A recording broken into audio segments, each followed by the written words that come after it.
Well, good afternoon, everybody. This is Guy Midkiff with Big Mike interviews and commentary coming to you from Washington, Missouri. Today is November the 15th, 2010. I have a special guest here in the studio today. I'm actually in Dave's worldwide recording studio. Dave, would you like to introduce yourself? My name is David MCcaty, a.k.a. Mojito Dave. How the heck did you come by that? Well, I wrote a song a few years back called Mojito Madness, and I was playing it at a club here in Missouri, and it kind of stuck, and folks started calling me Mojito Dave, so I just kept it. I thought it sounded pretty cool. Have you ever had a mojito? Oh, I have had lots of mojitos. In fact, that's why I wrote the song called Mojito Madness.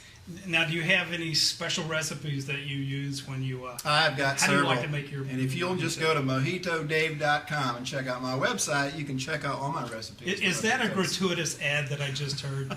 Mojito Dave. That's MOJITODAVE.com. Is that correct? That's How it. about if they want to call you and have you come play before 10 or 20,000 people? Well, how do they reach you? They got my email address on there, or they can reach me at mojitodave.com and just go to my email and send me an email. Excellent, excellent. How long have you been doing this? Ever since I could hold a guitar, basically. But I haven't always been into beach music. I used to, in fact, I was more into easy listening, stuff like back in the 70s, I guess Gordon Lightfoot and Harry Chapin and stuff like that. I did a lot of that. Used to play up at Lake of the Ozarks, in fact, in a previous life. And I was actually living in Jamaica, and I mean, I knew who Jimmy Buffett was, but I hadn't really gotten that much into him because, and anyway, I found a CD in the car that I was renting, and it was his Songs You Know by Heart tape. Actually, it was a a cassette tape. Right. Stuck it in the player, and I got Sure, hooked on it. It was a video. It was a cassette. Stuck it in the player and got hooked on it, and so then I started learning all of his music I could, and I started writing my own beach music, and I'm in that genre, and I love it. Love the Kenny Chesney's music. George Strait's even got a beach song out, and of course Zach Brown, and I try to do all those and try to stay up with the current, the current hits that people like to hear that are in that genre. But then I also play a lot of old stuff, that are back from the 70s, like just different songs that people like, I'm looking at your Jimmy Buffett altar here. Is that what I'm looking at, Jimmy Buffett? No, it's not really Jimmy Buffett altar, but I thought that was a pretty cool picture of him, and I got that and framed it. Does that have any special significance? Just that my son gave it to me. He went out and found it for me, and I liked it, so I framed it up and stuck it up there. The guy really does seem to have a very positive spirit about it. Yeah, he does. They say, I've never met him, of course, personally, but they say that what you see is what you get. He's always like that. He's got a positive smile on his face all the time, glint in his eyes. That's the one thing I wish I could copy more.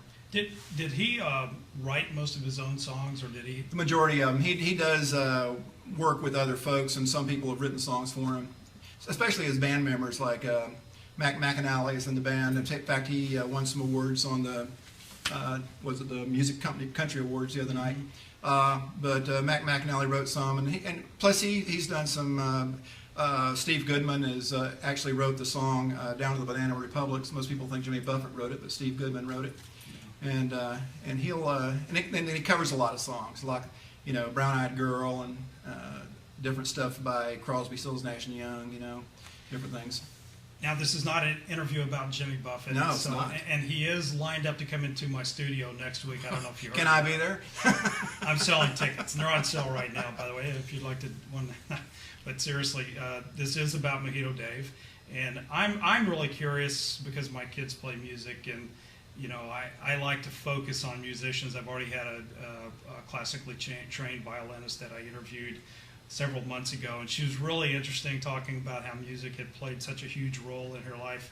How big of a role has music played in your life? Oh, it's totally. All the times. I've had some, like everybody, I've had some down times in my lives, and it's always great to be able to pick up a guitar and go and just go by yourself somewhere and start playing and singing your heart out and pretend like you're in front of 30,000 screaming fans, even though you're not, And it just builds you right up and get yourself out of the blues real quick. Yeah. What's the biggest crowd you ever played for? Oh, I guess I used to play at Lake of the Ozarks, and I guess probably 150, 200 people. No kidding. When you're playing before 100, 200 people, Do you get nervous, or do you kind of get into a zone? You know, I've never gotten nervous. The only time I have gotten nervous was I played a private party this past summer, and it was for two twins, a boy and a girl. They were 5 years old, and asked me to learn the song from The Little Mermaid. And I knew that they were going to know every single word of it, Right. and were going to be standing right there watching me, and it was very difficult. I tried for 3 weeks to learn that song, and I never got it right until the morning of the party. I played it right, and then that evening I played it right, and I don't think I played it right since. So you pulled it out of the death spiral. But it was fun. How did you kind of get into the vineyard crowd, going around to the various wineries? And Well, back in my country music day, I used to play in bars, and that's not a very good place to play. Why not? There's all kinds of things happening, you know, amongst fights and people coming up to you and slobbering all over you and stuff like that, you know, as they're drunk trying to sing into your microphone and things. So when I got here to Washington, there's a lot of wineries around. Of course, that's a little bit more elite, refined group of people, you know, and you're not going to have people getting totally sauced and coming up and trying to be part of your act. Although that did happen the last time while you were there. No kidding. At Adam Pukta, yeah, those girls that were tanked and got dancing provocatively up there. So it's kind of. Did you have to eject them? Actually, Viv was in the audience, and one of our next door neighbors, Amy, was told Viv if she wanted her to, she'd go take care of it for her. Viv said she's not worried about it. So. Now, when you write a song, is there a specific event that inspires you? Typically. Yeah. And how long does it take you?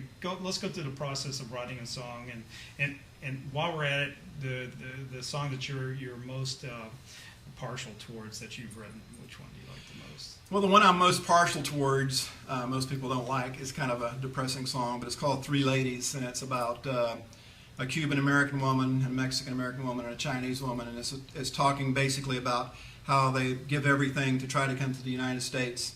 And it's kind of a depressing song, I guess, to some people. To me, it's not, though. It's just the opposite. It's a song about the human spirit, and people will pay any price to try to get to America if they can. Yeah. And I love that song. That was on my CD originally that I released.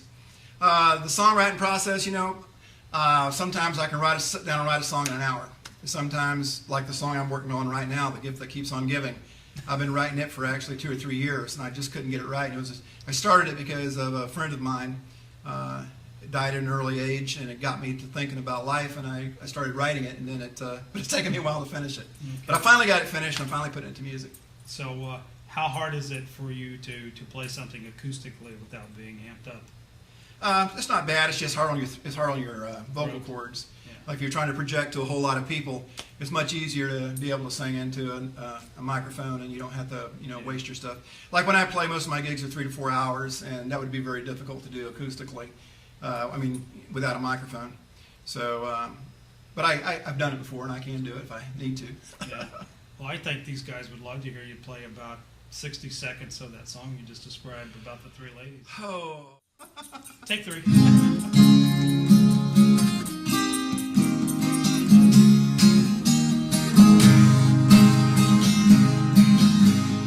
Stuck in a traffic jam, snow's falling down, where the girl's calling for more. What do you do for a chance to get out of this town? Walk along that southernmost shore.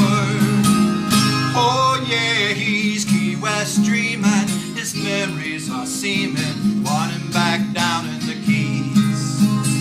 But proper attire is not required, life is just a tropical breeze.